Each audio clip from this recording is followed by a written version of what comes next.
بسم اللہ الرحمن الرحیم۔ شروع اللہ کے نام سے جو نہایت مہربان اور رحم کرنے والا ہے۔ وہی اللہ ہے جو دلوں کے حال اور خیالوں کے راز سے واقف ہے۔ آج ہم آپ کو نبی اکرم صلی اللہ علیہ وسلم کی لباس اور آرائش کے متعلق بتائیں گے۔ حضور اکرم صلی اللہ علیہ وسلم کی عادت کریمہ لباس شریف میں وسعت اور ترک تکلف تھی۔ مطلب یہ ہے کہ جو پاتے زیب تن فرما لیتے اور تنگی اختیار نہ فرماتے اور کسی خاص قسم کی جستجو نہ فرماتے اور کسی حال میں عمدہ لباس کی خواہش نہ فرماتے اور نہ ادنا اور حقیر کا خیال فرماتے۔ جو کچھ موجود میسر ہوتا پہن لیتے اور جو لباس ضرورت کو پورا کر دے اسی پر اکتفا کرتے۔ اکثر حالت میں آپ کا لباس چادر اور تہمد ہوتا جو کہ کچھ سخت اور موٹے کپڑے کا ہوتا اور کبھی پشمینہ بھی پہنا ہے۔ آپ صلی اللہ علیہ وسلم کی چادر شریف میں متعدد پیوند لگے ہوتے تھے جسے آپ اوڑھا کرتے تھے اور فرماتے تھے میں بندہ ہی ہوں اور بندوں ہی جیسا لباس پہنتا ہوں۔ حضرت عمر رضی اللہ تعالیٰ عنہ سے مروی ہے رسول اللہ صلی اللہ علیہ وسلم نے فرمایا اللہ تعالیٰ کے نزدیک مومن کی تمام خوبیوں میں لباس کا صاف ستھرا رکھنا اور کم پر راضی ہونا پسند ہے۔ حضور نبی کرم صلی اللہ علیہ وسلم میلے اور گندے کپڑوں کو مکروہ اور ناپسندیدہ فرماتے۔ حضور اکرم صلی اللہ علیہ وسلم اپنی تہمد کو سامنے کی جانب لٹکاتے اور عقب میں اونچا رکھتے۔ جب حضور صلی اللہ علیہ وسلم تکبر اور غرور کی مذمت فرماتے تو صحابہ اکرام عرض کرتے یا رسول اللہ آدمی پسند کرتا ہے کہ اس کے کپڑے اچھے ہوں اور اس کی جوتیاں عمدہ ہوں۔ اس پر حضور صلی اللہ علیہ وسلم نے فرمایا بے شک اللہ تعالیٰ جمیل ہے اور جمال کو پسند کرتا ہے۔ ایک اور حدیث شریف میں ہے بے شک اللہ تعالیٰ لطیف اور لطافت کو پسند کرتا ہے۔ چنانچہ خود حضور اکرم صلی اللہ علیہ وسلم وفد کے آنے پر ان کے لیے تجمل فرماتے اور جمعے اور عید کے لیے بھی آرائش فرماتے۔ حضرت ام سلمہ سے منقول ہے حضور صلی اللہ علیہ وسلم کا محبوب ترین لباس قمیص کرتا تھی۔ اگرچہ تہمد اور چادر شریف بھی بکثرت زیب تن فرماتے تھے لیکن قمیص کا پہننا زیادہ پسند تھا۔ حضرت انس رضی اللہ تعالیٰ عنہ سے مروی ہے حضور صلی اللہ علیہ وسلم کا پیرہن مبارک سوتی اور تنگ دامن اور آستینوں والا ہوتا تھا اور آپ کے قمیض مبارک میں گھنڈیاں لگی ہوتی تھیں اور قمیض مبارک میں سینے کے مقام پر گریبان تھا۔ یہی قمیص کی سنت ہے۔ ایک صحابی فرماتے ہیں کہ حضور اکرم صلی اللہ علیہ وسلم نے مجھے اس حال میں دیکھا کہ میرے جسم پر کم قیمت کے کپڑے تھے تو فرمایا کیا تیرے پاس مال نہیں ہے؟ میں نے عرض کیا کہ ہاں اللہ تعالیٰ نے مجھے ہر قسم کے مال و دولت سے نوازا ہے۔ پھر فرمایا خدا کی نعمت اور اس کی بخششوں کو تمہارے جسم سے ظاہر ہونا چاہیے۔ مطلب یہ ہے کہ تونگری کی حالت کے مناسب کپڑے پہنو اور خدا کی نعمت کا شکر ادا کرو۔ اور ایک ایسے شخص کو دیکھا جس پر میلے اور غلیظ کپڑے تھے۔ فرمایا یہ شخص کوئی ایسی چیز نہیں پاتا جس سے اپنے کپڑوں کو دھو لے یعنی صابن وغیرہ۔ حضور اکرم صلی اللہ علیہ وسلم سفید لباس کو پسند فرماتے تھے اور کہتے تھے حسین ترین لباس سفید کپڑوں کا ہے چاہے کہ تم میں سے زندہ لوگ بھی پہنیں اور اپنے مردوں کو بھی سفید کفن دیں۔ حضور اکرم صلی اللہ علیہ وسلم کی کالی کملی ہوا کرتی تھی۔ حضرت عائشہ رضی اللہ تعالیٰ عنہ فرماتی ہیں حضور صلی اللہ علیہ وآلہ وسلم ایک مرتبہ صبح کے وقت باہر تشریف لے گئے تو آپ کے بدن پر ایک سیاہ بالوں کی چادر تھی۔ جب حضور اکرم صلی اللہ علیہ وسلم فتح مکہ کے دن مکہ میں داخل ہوئے تو سر پر سیاہ عمامہ تھا اور حضور صلی اللہ علیہ وسلم نے پشمینہ یعنی اونی کپڑے بھی پہنے ہیں۔ حضور اکرم صلی اللہ علیہ وسلم اکثر چادر لپیٹا کرتے تھے۔ حضور صلی اللہ علیہ وسلم تمام لوگوں میں الطبیب اللطیف تھے، اس لیے اس کی علامت آپ صلی اللہ علیہ وسلم کے بدن مبارک میں ظاہر تھی۔ آپ کے جسم اتھر سے لگنے کی وجہ سے آپ کے کپڑے میلے نہ ہوتے تھے۔ حضور اکرم صلی اللہ علیہ وسلم نے چمڑے کے موزے پہنے اور ان پر مسح فرمایا۔ لباس کے معاملے میں سب سے بہترین طریقہ نبی اکرم صلی اللہ علیہ وسلم کا وہ یہ ہے جس کا آپ نے حکم دیا یا ترغیب دی یا خود اس پر مسلسل عمل فرمایا۔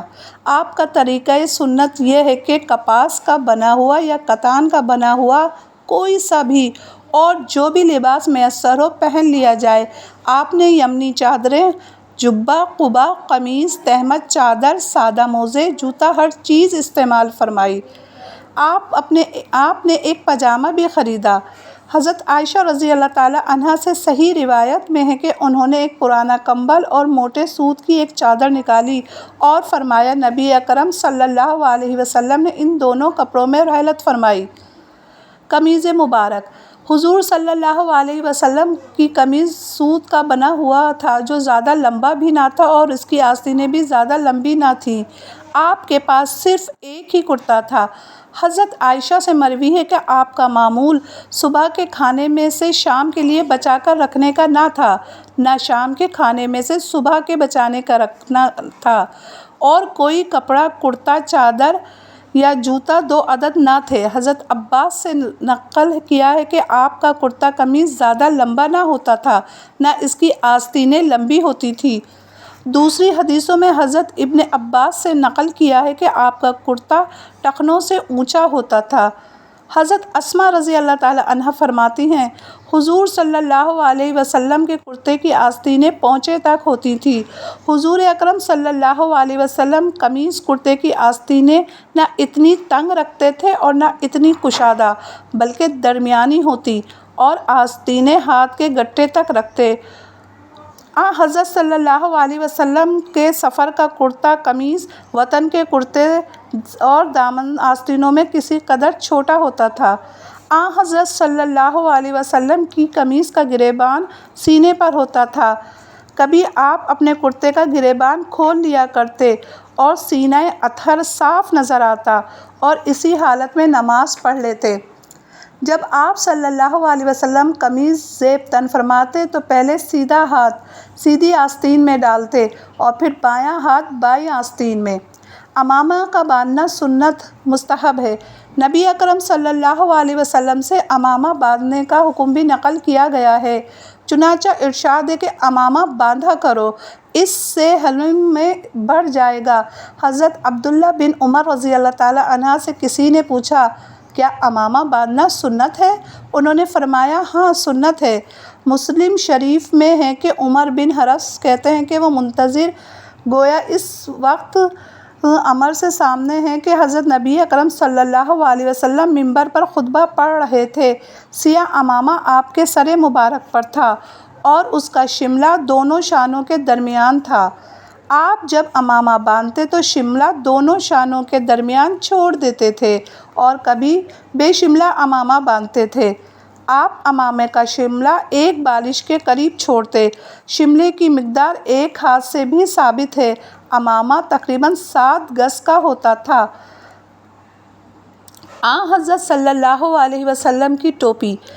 حضرت صلی اللہ علیہ وسلم سفید ٹوپی اوڑھا کرتے تھے۔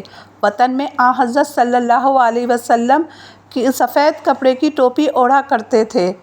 حضور اقدس صلی اللہ علیہ وسلم کی عادت شریفہ تھی کہ آپ پاجامہ پہننا پسند فرماتے۔ بعض حدیث میں اس کا پہننا ثابت ہے۔ بعض حدیث میں چادر 4 ہاتھ لمبی اور 2.5 ہاتھ چوڑی اور تہمد 4 ہاتھ اور ایک بالش لمبا اور 2 ہاتھ چوڑی۔ تہمد ہمیشہ نصف پنڈلی سے اونچا رکھتے۔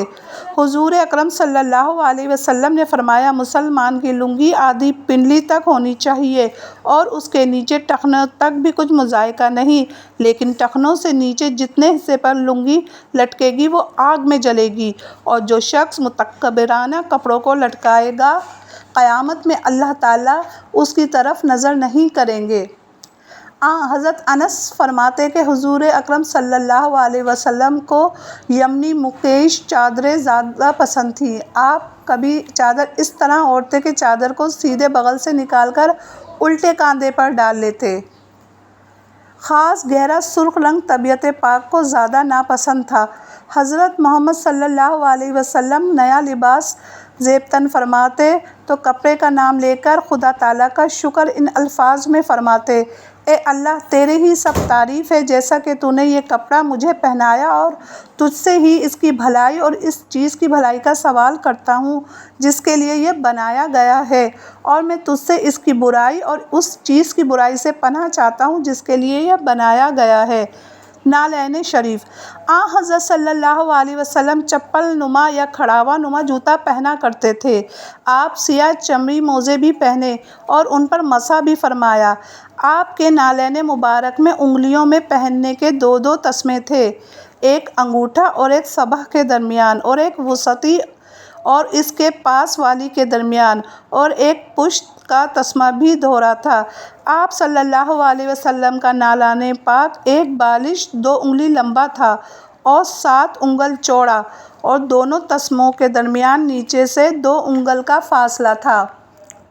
بالوں سے صاف کیے ہوئے چمڑے کے نعلین مبارک پہنتے تھے اور وضو کر کے ان پر پاؤں بھی رکھ لیتے تھے۔ روایت ہے کہ حضرت عمر بن رضی اللہ تعالیٰ عنہ آپ نعلین میں نماز بھی پڑھ لیتے تھے کیونکہ وہ پاک ہوتے تھے اور ایسی بناوٹ کے ہوتے تھے جس میں انگلیاں زمین سے لگ جاتی تھیں۔ آپ نے بغیر بالوں کے چمڑے کا جوتا بھی پہنا۔ حضرت ابو ہریرہ رضی اللہ تعالیٰ عنہ فرماتے ہیں کہ رسول اکرم صلی اللہ علیہ وسلم نے ارشاد فرمایا: جب تم میں سے کوئی شخص جوتا پہنے تو دائیں طرف سے ابتدا کرے، اور جب نکالے تو بائیں پیر سے پہلے نکالے۔ دائیں پاؤں میں جوتا پہننے میں مقدم ہونا چاہیے اور نکالنے میں مؤخر۔ جوتا کبھی کھڑے ہو کر پہننا اور کبھی بیٹھ کر۔ آپ اپنا جوتا اٹھاتے تو الٹے ہاتھ کی انگوٹھے کے پاس والی انگلی سے اٹھاتے۔ انشاءاللہ تعالیٰ آگے ویڈیو میں ہم آپ کو نبی اکرم صلی اللہ علیہ وسلم کی خوشبو لگانے کے بارے میں، سرما لگانے کے بارے میں، سر کے منہ مبارک، پسندیدہ کنگھا اور تیل لگانے اور سر میں تیل لگانے کے بارے میں معلومات دیں گے۔ اللہ تعالیٰ ہم سب سے راضی ہو جائے اور ہم سب کو سنت محمد صلی اللہ علیہ وسلم پر عمل کرنے کی توفیق دے، آمین۔